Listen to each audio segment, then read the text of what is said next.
So living in society, breathing in society, and say being different from the majority in society, not everybody thinks the same. I always say that sort of thing. So everybody's going to have a different level perspective as well, in the realm of communication, how you get along with others, and if you don't get along at all, if you want to or you don't want to, right? Like, subscribe, ID in the Discovery channel. Yes, ID in the Discovery channel. The links are provided below. Get that Discovery Go app as well as that ID Go app. You might want to get those two things, combine them, make them into one. So when it comes to, say, there being leaders versus followers, we know about that sort of thing, how some people stand up and take initiative with that, and then you got other people that don't know what to do. Some people don't know what avenue to take. They just sit around and say, well, I'll go over here because such and such went over here. I'll go over there because such and such went over there, right? They're not a leader of their own life. So, which is why we have world leaders and politicians and all the rest that need to stand there in the footprint. Because even leaders, whether corrupt or shady, or even healthy, wholesome leaders who are for the good of humanity and all the rest, right? Is to say, leaders oftentimes don't fear taking chances. That's why they're leaders.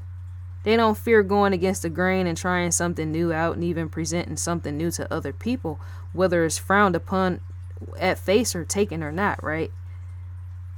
Leaders are not scared to do that type of thing. And not only that, they don't care about being locked away or put in jail, which is why many more of them move up to higher ground in the realm of becoming world leaders.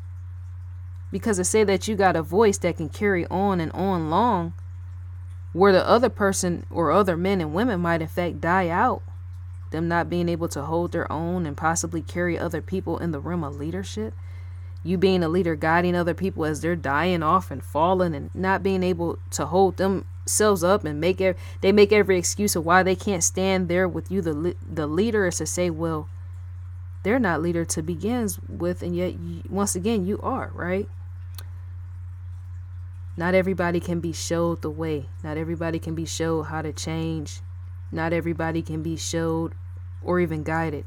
Some people can be misguided. There's a lot of people, if you notice in society, a lot of individuals out here are completely misguided. They just don't know it because they're asleep, their eyes are closed, right? And yet I know I don't agree with all world leaders. I just don't. You got United Nations that can come into that picture situation, right? All around the globe is all type of leaders doing something, whether right or wrong, right? But then you have individuals that in fact hate all world leaders. My thing is, how can you hate all world leaders when you yourself is not doing anything or any type of leadership, including leading your own life? I kind of stick with the being unafraid aspect of doing whatever you feel, saying whatever you feel, especially in the realm of when it helps other people survive. I like stuff like that.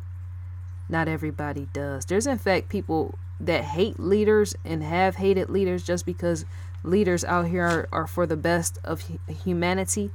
There's people in society that don't want to see no improvement. They would rather everything to be hopeless. They would rather stay still and remain hopeless.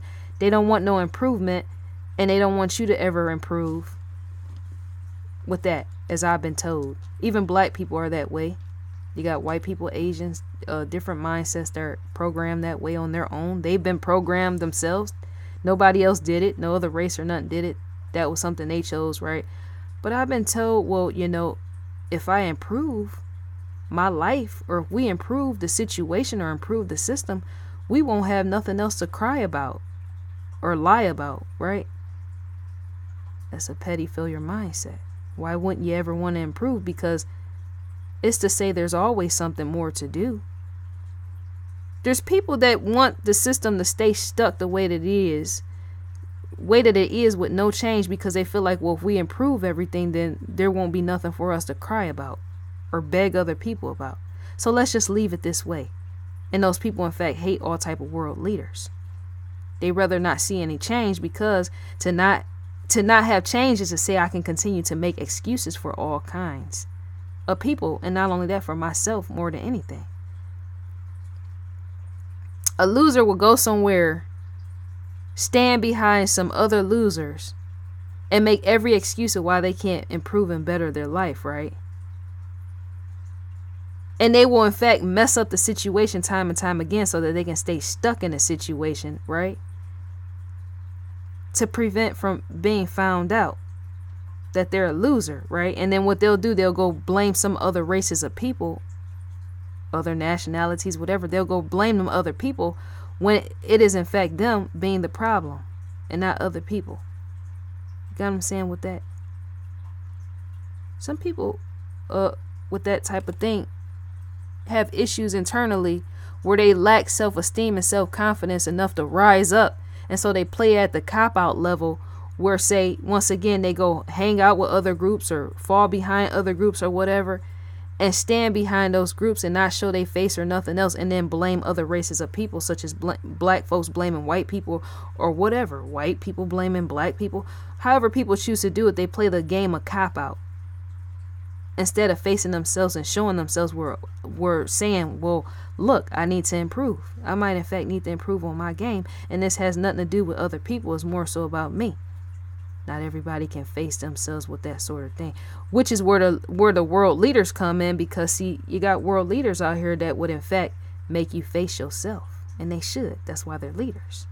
Not the corrupt ones or the corrupt politicians or whatever, but the ones that have the good and heart and mind for humanity itself. They're going to make you face yourself. Because if you don't face yourself, then that's to say that you're going to die out and take everybody else with you. Because to be sitting here lying and saying, well, it's everybody else's problem and yet not my own problem, that's going to say you're going to more than likely help to formulate other people's mindsets around you to have them see and think and perceive and to fill your mindset the way that you do. So not only are you going to take yourself down, but you're going to take other people down with you. And so world leaders have to in fact prevent that.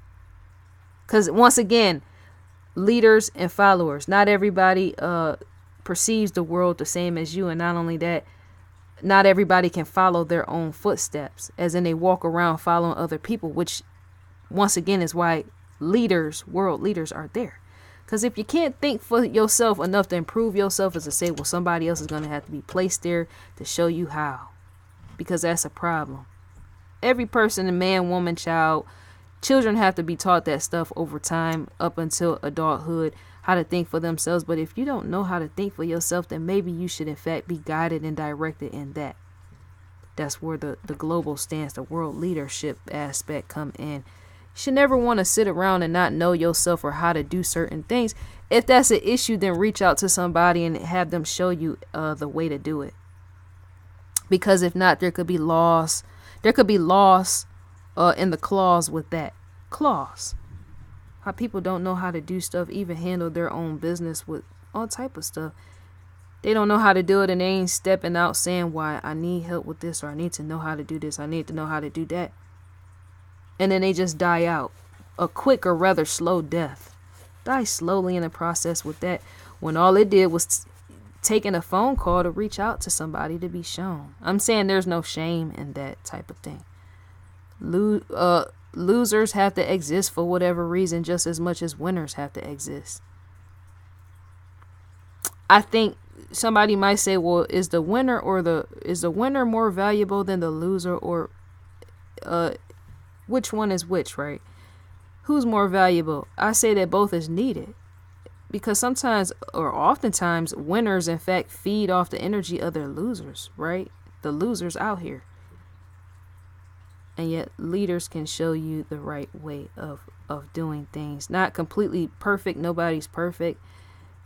And yet to sit back and do something the right way is to say, well, I can in fact help and show you instead of just stepping on your face. Despite me being a winner, maybe I should show you where you can in fact be better and improve despite you being a loser. Losers and winners need each other is what I'm trying to say with that type of thing. For those that don't know, some people feel like, well, the winners exist and that's all we need. We don't need any losers. I feel like that sometimes. Yeah, we don't need no haters. Let me tell you that. May they all die and rest in peace with that. That's what I be saying. That's just how my mindset is. And yet, once again, both need each other. Because while the winner is sitting up here winning, is to say, well, who's gonna be the follower? Who am I gonna be speaking to? Not on YouTube, no, outside. I'm going back outside of YouTube again. If I'm a winner and I get over on wherever social media and I'm saying whatever, I'm in fact pointing out to winners to come, come check me out. I need you to come check me out while I'm marketing, working in the service department, whatever. I need you to check me out. I'm pointing you out, winner. But at the same time, losers are in the abstraction with that, as in they're going to see it, right? I need those people as well. I'm saying I need to, in fact, change their mind set while I'm doing it. Sounds bad. It sounds horrible. And in fact, sounds like manipulation that it is. As in, I need you to sit down and possibly shut up and pay attention because you don't know how to think for yourself. And that's how world leaders thinks. That's how, in fact, world leaders think. Because if you, that is a no-go. That's a dry game, and that isn't, yeah. That type of stuff is a no-go. I think that's a, tell me what you think and feel about world leaders, as in your perspective, and who is one of your favorite world leaders. Martin Luther King Jr., yeah, he died. And yeah, he's one of my favorite amongst many that I can select from. What do you think about those sort of people? Do you think that they're often given too much power? Do you think world leaders carry a sense of air or arrogance? Because see, arrogance has to be there with power in order to carry the message, and that's what many people don't know. If I am a powerful leader, I have to speak in a certain way to get things to be believable to other people, and the only way that I can do that is by serving some sense of air or arrogance to make it me be perceived as more powerful than say what I already am. Arrogance or air or whatever you like to call it needs to always be there with powerful leaders.